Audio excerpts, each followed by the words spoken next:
Hello, welcome to my channel, Queer Stars, where we search topics of queer fascination to try to remember how queer it all is. Starting with the stars and our bodies and the language of love between, which could be the song of our voice or the way we move today, the way we feel to ourselves and others, and the way the world feels to us. It's called astrology, it's called alchemy. It's our ancestral wisdom tool and map, guide, and compass. We read the stars and we read cards and signs and omens because it's the language between the worlds. Our ancestors have always spoke this language, and with colonial process and persecution of traditional knowledge, we have lost a lot of the truth of how we do this. So I want to step forward and share how I do it and just be there for people who need a reading. So welcome, you're safe here with me to be your whole self, to be with shadow and light and weave them together as the weaver. And I just want to say your whole self is welcome here. I'm a queer transgender mystic. I rock the Aries, Pisces, Aquarius. That Holy Trinity is rocking the world right now, and I'm really stepping in to just let people know it is all good. Don't fear it. This is all for healing. This is all about authentic identity, alignment, trust the process of which you're aligning with your authenticity, your greatest truth and identity, and spirit's aligning with you. And just trust this great effort is aligning with your dream. We've got stars really pushing us with Pisces to get in touch with the dream. A lot of people don't know they dream in the daytime as much as we know we dream at night and we get visions and images and stories.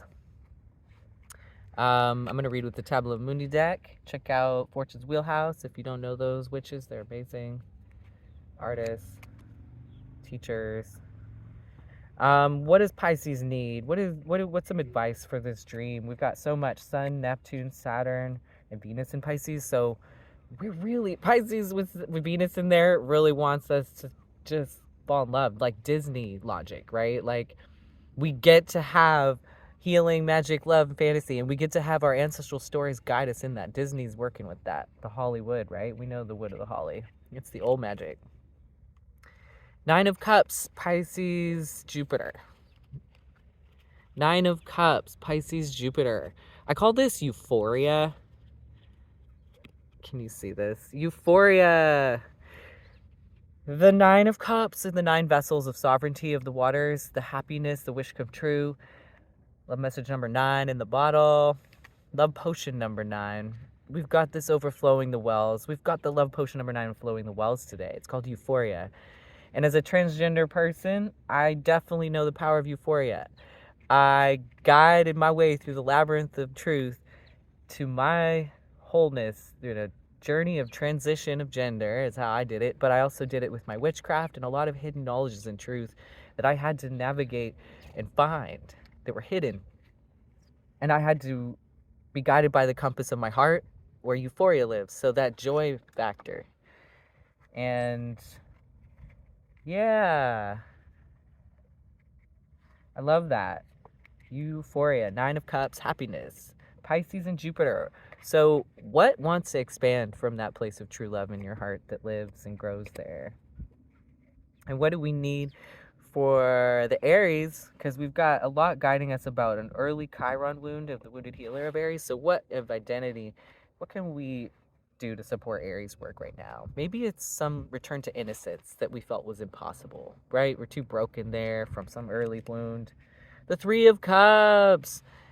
Make sure that you know what you like, what 3 muses are inspiring you, and what friends are really resonant. Make sure you steep a lot in the friendship and resonance with the arts and the beautiful ways that life can throw you the medicine of, like, oh, that song you love or your favorite band or your favorite friend, going to that lovely show, and you just be inspired to do your own favorite art too, and be that friend, be that artist with the muses. Let them awaken yourself. And underlying, we got the Hermit. And so don't be afraid to be alone in this journey, figuring out yourself and your own joy. Maybe there's a complete happiness that's just in that, in yourself, and in the sovereignty of self-made happiness, right? And that alchemist that's the hermit. This is for healing, you know? And I want to pull a card for the Aquarian section of these stars today, which is doing work with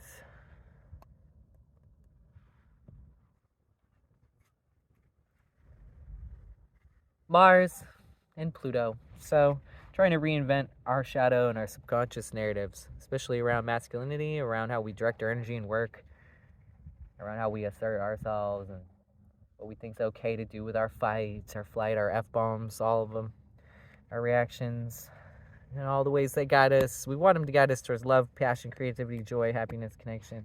Sometimes we get into protecting that stuff and we end up just wasting it all, don't we? Never getting around to it. So what do we need to do with Aquarius? Aquarius knows that. It sees the whole thing. It's like, well, how can this be fun for everyone? I think that's what it's saying. So we're working on integrating that. Hey, what a good question to live in. How can this be fun for everyone? What a great question. Just meditate on that. Hey, what would the world look like if we could really live in that answer? Oh my God, we got the Three of Cups again for the Aquarius folks. So abundance is what it says. And the emotional abundance is what it looks like. It looks like friends. It looks like a world as friends would make it. And that's awesome. So why don't we put our energy there? And I'm going to pull in some advice from the elders because we need elders in the world today. We need elders. We always need elders. And part of our magic and our medicine being colonized is that we lost them. And that's sad. We need to reclaim all those amazing places of safety and belonging and friendship that we resonate with in eldership. And look at the Golden Girls as they show us the way. They've got intergenerational love in the hearth and like lots of good jokes and camaraderie. How else? Why have we not all been living like the Golden Girls? That's my question. We keep coming back to that Three of Cups and friendship being the way. How about rebalance our society so we can all have those live-in friend structures again? Can you imagine? Extended community. Do you know most of history, I think, has been living like that? We got a little bit colonized in a weird way. It hasn't been this domestic nuclear bomb reality forever. It has in a bit, in a way, but like there's so much other ways that it's been done, is done, it can be done. Go Golden Girls. Okay, what do the Golden Girls have to say about it? 10 of Cups, you guys. That's a Pisces card too. This is about the ability to really have fulfillment and happiness and true love. I'm seeing I'm watching a dog roll and it's back over there, a Boston Terrier, and it just is like this card. It is like we can have our joyous joy and live in the safety of that. Oh my God, you guys. Can you imagine even what true love could feel like? Oh my God, the Knight of Cups. Golden Girls underneath say, don't hold back being the Knight of Cups. Or if you have a Knight of Cups in your life, don't hold back. Like, it makes all the difference in the world to have true love, you know? It does. It changes everything. So will you let that one factor in? That 1%, that missing piece? You know, it changes everything. I want to call it the X factor, but it's like, I think it's just, yeah, the missing piece. That sense of like fulfillment. Got any advice, Golden Girls, for what a Pisces can do to get that? Oh my God, I drew the 10 of Cups again. They just want us to go for it. They're just like, it's here. 10 of Cups is here.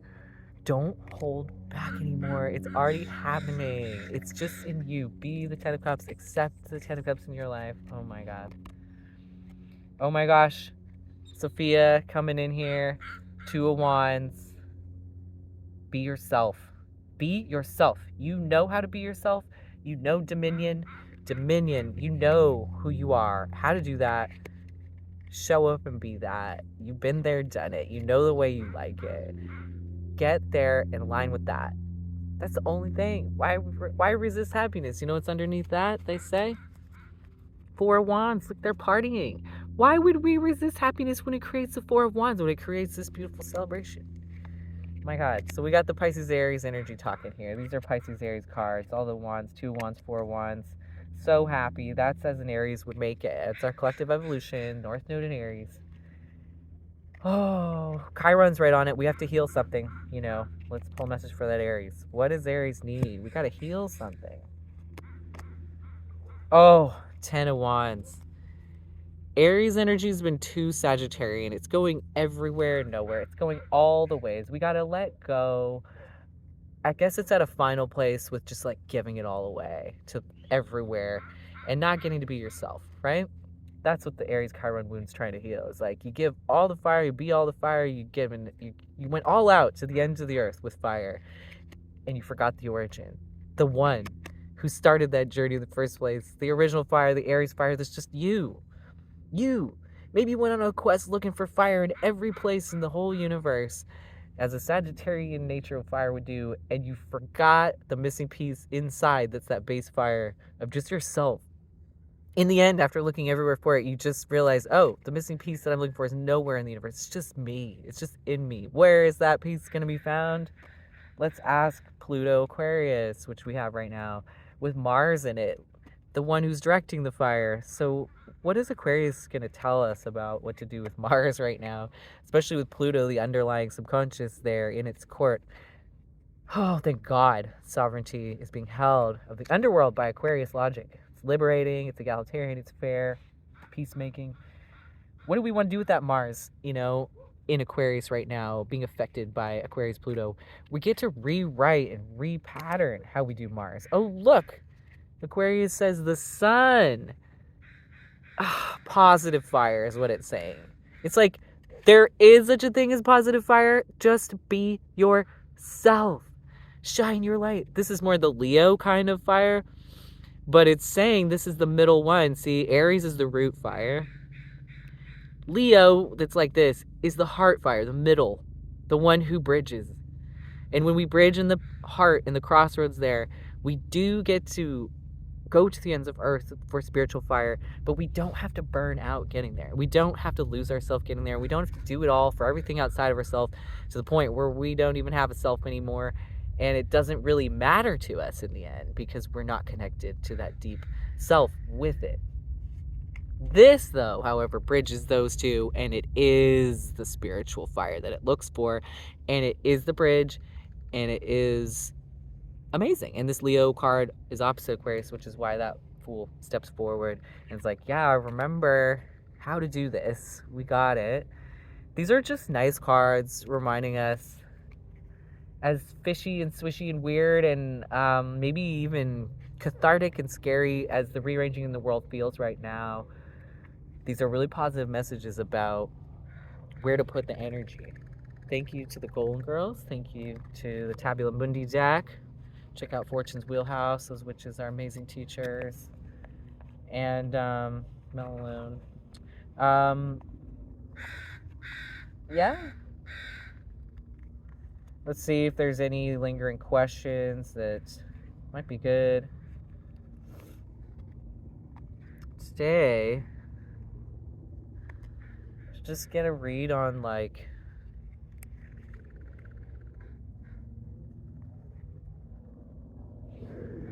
what's important to do to finish up this Pisces season. We've got a few more days left in this cycle, and Saturn's in there. So we're making a dream seed. Just so you know, these last little finishing efforts that we are doing in the dream seed are important. So it's a good time to do more art, dreaming, meditation, I believe, and water therapy, healing, any kind of thing that you find nourishing, healing, fun. Feed the euphoria that makes you, even if it's like, I'm going to go give myself a makeover day, a self-care day, hang out with friends. You can see the threads in this reading that we need to nurture fire through that experiential place. So be with your friends, go out, make the party and the special thing happen, wear the special outfit, make that special phone call, go buy flowers, go get a makeover, go have fun, go answer the call to that joy awakening.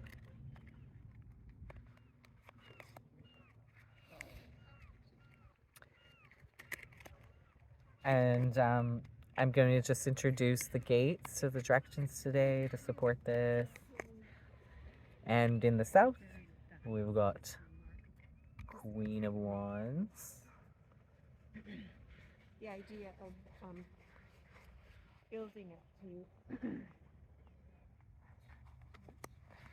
In the north, we've got the High Priestess. Those are amazing. In the south, Queen of Wands, north, High Priestess. I love that. Strong sovereignty energy coming into the world. We look at Aquarius archetypes. It's the well tender, the water bearer. It almost sounds like I said water bearer. I mean, it's like that to me. We're living inside that logic. It is the fairness in the whole story. Okay, I think we live inside of the dream bear. So the High Priestess knows that. That's holding the north. Make sure you're holding the wisdom. And make sure it's expressing in fire. Your sovereignty is in love, is in creation, is in creative fire. Look at that cat holding that truth in the south. Isn't that a wonderful south? I love these protecting us. The Knight of Cups is what's holding the west. What is your romantic gift and offering and devotion today to this world in this beautiful prophetic time of wishes and greatest truth landing on the earth to become you in your truest form? Look at this in the west. Becoming the dream, catching it, being the dreamer, the artist, the lover, the romantic, the creative, right? Following that quest, being brave to be in love, to be with that creative dream. And then in the east, the Chariot. So whatever you need to do to be the one holding the reins of your life and come out of victimhood and really drive this home. Swing low, sweet Chariot, coming for to carry me home. It is true. So don't worry. These are really positive cards. Look at how much we're held. Look how much we're held. Through this change, we get to receive just like a baby being swaddled is what it feels like. Just like very reassuring and very empowering. That is this time. We're being asked to rise up to our truest potential. And in the center, we have 3 of Wands. Be yourself. This is the recipe for everyone to manifest their true self. And underneath that, another Aries card. Major Arcana, Judgment. Ah, you are emerging in the center. You are the truth, the recipe for you is blooming into this garden of happenings. That's amazing. So, I don't know, is this reading even interesting anymore? There's no drama. Just kidding. We don't need any more drama. Guess what the liberating pattern Aquarius can offer the underworld? Everyday life can be magical, powerful, amazing, and no drama. Can you imagine a life that was simple? What a liberating thing. There can be boredom, there can be space, there can be mundane reality that's just good. Can you imagine life being good? We can now. It's coming. It's already here. It's holding you. So as you're going through change and learning, facing whatever is scary and unknown right now, which is what is happening, and becoming your true identity and retrieving some deep lost part. This is no small beans. This is hard. It might feel really impossible. Or maybe you feel like you're facing your worst fears or something. Breathe. Feel the light. Feel the ocean. Feel the maternal, divine sovereign guiding the heart. Feel the heart in this really strong, loving message today. Very positive, strong thread about living your own greatest wish and being that. Stay golden.